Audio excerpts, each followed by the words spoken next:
must Jesus bear the cross alone, and all the world go free? No, there's a cross for everyone, and there's a cross for me. The consecrated cross I'll bear till death shall set me free, and then go home my cross to wear, for there's a cross for me. Oh, precious cross, oh, glorious crown, oh, resurrection day, when Christ the Lord from heaven comes down and bears my soul away. We're looking this time at Must Jesus Bear the Cross Alone? And we're also using fingerstyle guitar, so I'll explain that in just a moment. But first, let's look at a little bit of the basic theory. I'm really happy that a lot of you that have written in about the videos and have given me feedback and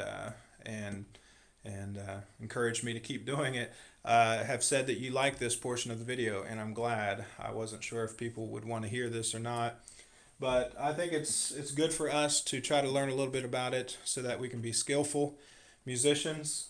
And so if you look in your hymn book, top left hand corner, you'll see these symbols. This is the treble clef. This is for the guitar. The other clef below it would match the bass guitar, by the way.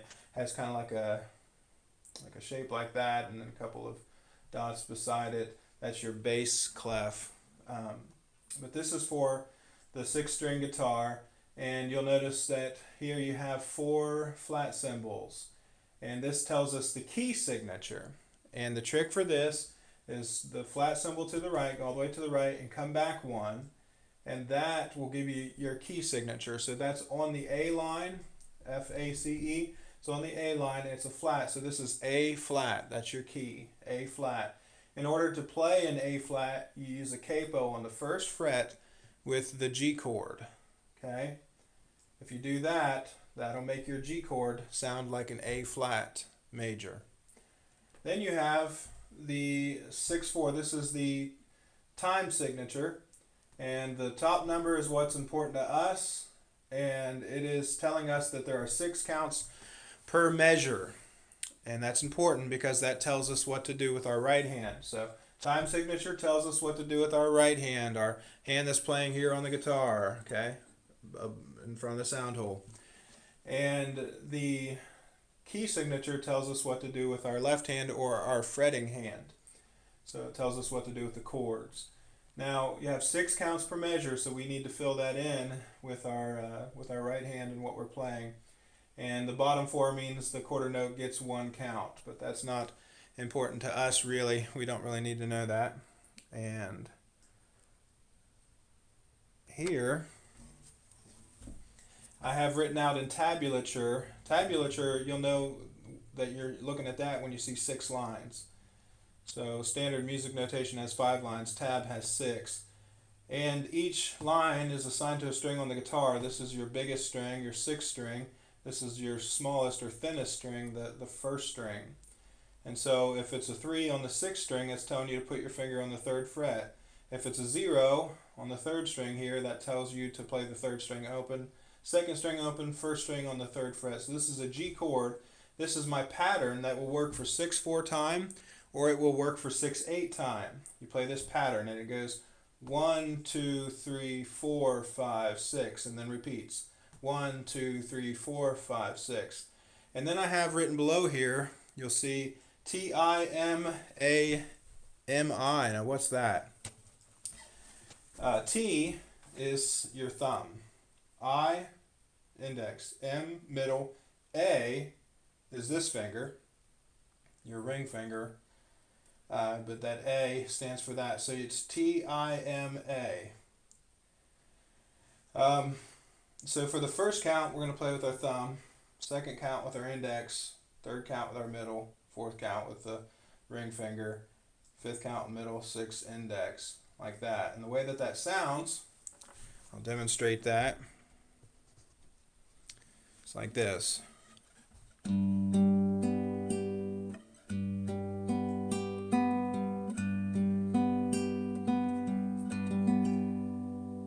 So I'm playing on a nylon string guitar. This is a Takamine. It's good for leading this kind of music for congregational singing. And I plug it in. That gives me some more volume. And when it's plugged in, it just sounds like it's mic'd. So now I want to give you some tips on how to play this form of guitar, this finger style. Okay, I've had 2 semesters of college level classical guitar from a state college professor. So I'm not a classical guitar player, and I won't pretend to be, but I will say that I can teach you the right way and that I'm qualified to teach this. So I'm going to give it to you just in simple terms. What you want to do is you want to put your thumb, T, on the 6th string and leave it there. Just hang out right there. Put your index finger, your I, on the 3rd string and leave it there. Put your M on the 2nd string, leave it there. And put your A finger on the 1st string. So you have them all together, and that we're going to call that the home row. So you can plant them all together. And then what I want you to do, if you look at it from this angle, if you look at it like that, my wrist, first of all, I'm playing standing up with a strap, which is what you're going to want to do when you're leading congregational singing. My wrist is not too much like that. You see, you'll hurt yourself like that. It's a natural position. My hand is kind of hanging down a little bit. And my wrist is not flat against the guitar, but it's up a little bit, just naturally. It just feels natural, feels comfortable. I don't want it to be too much out like that, and I don't want it to be flat against the guitar, but just natural there. Okay? I have a natural curve. So you don't want to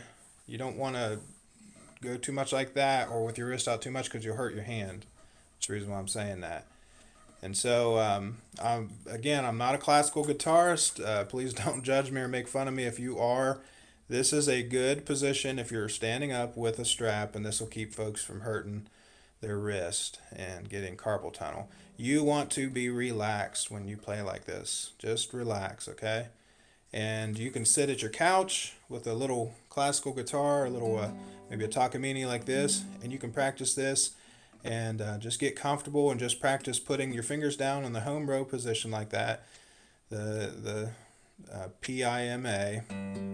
Just put them down and then go like this. Okay.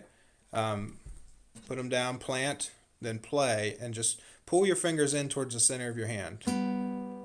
See that? We don't have to be real technical. Okay, we're not going to enter into a classical guitar competition. But see how that, now I can bring those fingers back out, plant, pull those fingers in towards the middle of my hand, play, and then relax. Plant, play, relax. Now I play the G chord there. Plant, play, relax. You can go to the C chord. This time your thumb or your P is on the 5th string. You hear that on the C chord? Okay. Plant, play, relax.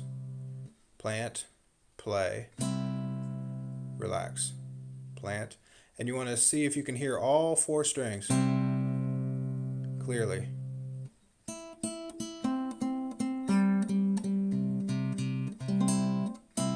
Okay, plant, play, relax.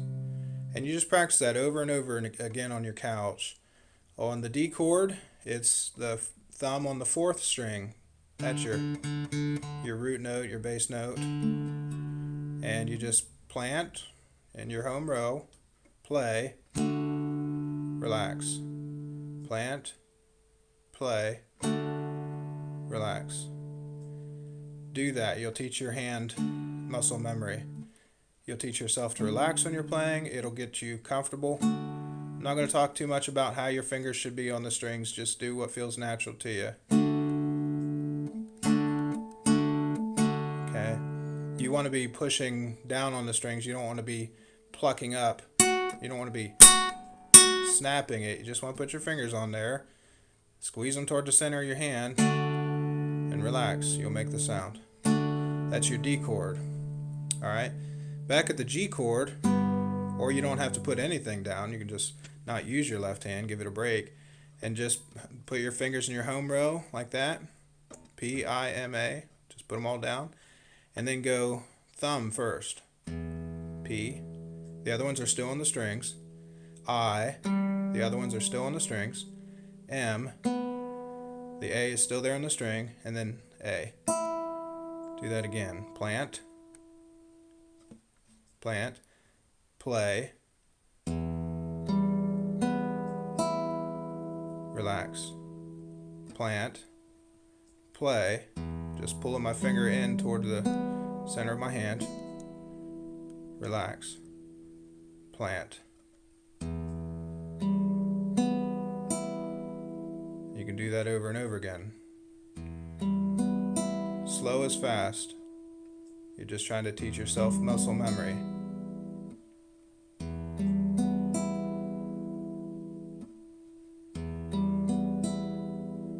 Now, try doing the whole pattern. Plant, play. P, I, M, A, M, I. P, I, M, A, M, I.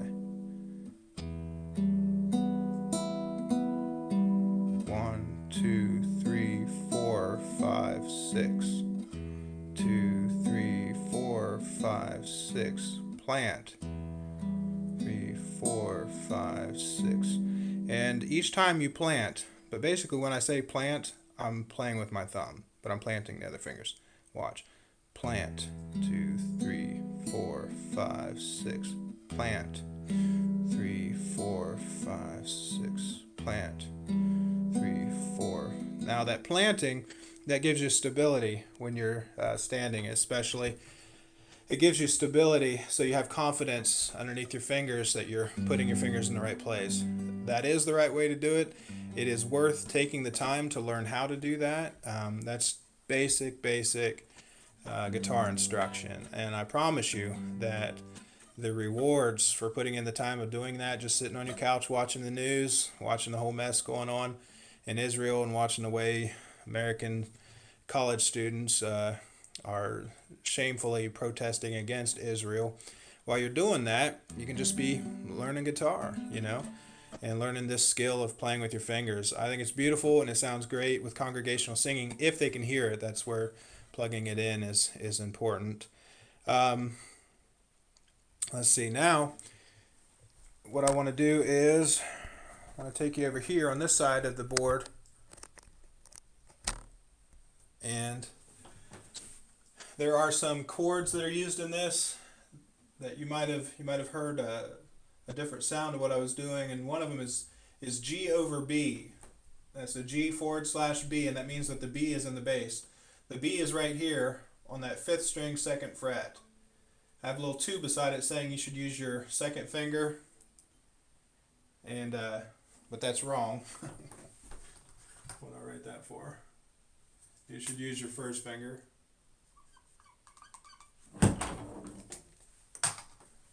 And then your 3, use your 3rd finger here. You're not playing this string for G over B.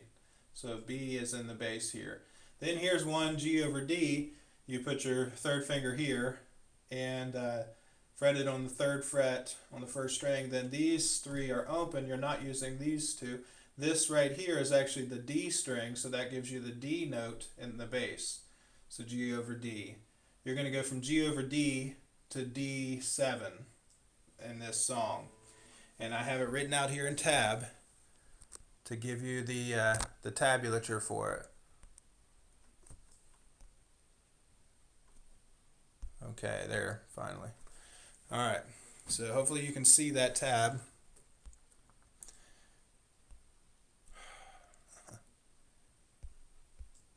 There. All right. Hopefully you can see that all right. So what I have written out here in tab form is the intro and the ending. And the ending goes from a G chord to a D7 back to G. Sounds like this.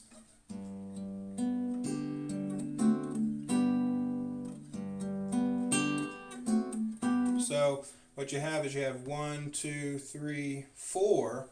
On the 4th count, you're playing with the thumb and your A finger at the same time, or P and A. So you have them stacked. In tabulature, if you have 2 notes one on top of the other, that means you play them at the same time.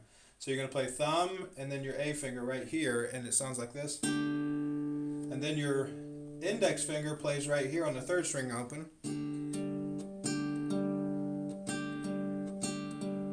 Something you can practice on the couch. And then here you have 3 numbers stacked. Those 3 numbers, if you put your fingers down, you'll notice it's a D7 chord, and you just want to play I, M, A all together. Just pull those 3 fingers in toward the center of your palm. Just pull it into your palm. And then back to the G chord, you're going to play all the notes together, forming a G chord. So again, plant, play, relax on this. So again, that's like that. That's your introduction. That's the last 2 chords of the song. All right, I hope that was a help to you. I'm going to finish by giving you the chords to put above the words in your hymn book. This was a rather long video, but this included instruction on playing fingerstyle. So must is G. Must Jesus bear the cross. On cross it's C. Cross alone. And all, G over B. All the world go free. And then all is G over B. World is G. Go free. Okay. And then no, there's a cross, that's G. No, there's a cross for everyone, that's C, every one. And theirs, that's G, and theirs. And then cross, that's G over D. And then D7, G. Now if you want to see that on the right hand, that's so, and there's a cross for me. There's a pinch, the 2 notes, play 3 at the same time, and then pinch all 4. And there's like that. Okay. Let me know if this was helpful. Let me know if you felt like it was far too advanced. I've been thinking about putting together a fingerstyle series of videos, but I think you can find a lot already on YouTube. I'm primarily just trying to create content that I think you can't find on YouTube. But if you play this with a G chord and put a capo on there, you'll be playing in the same key as your piano player. You can, of course, just strum this with chords. That's possible as well. But I think that this is a very good accompaniment if you just have a guitar yourself and maybe a Sunday school class or a Wednesday night Bible study. All right, God bless.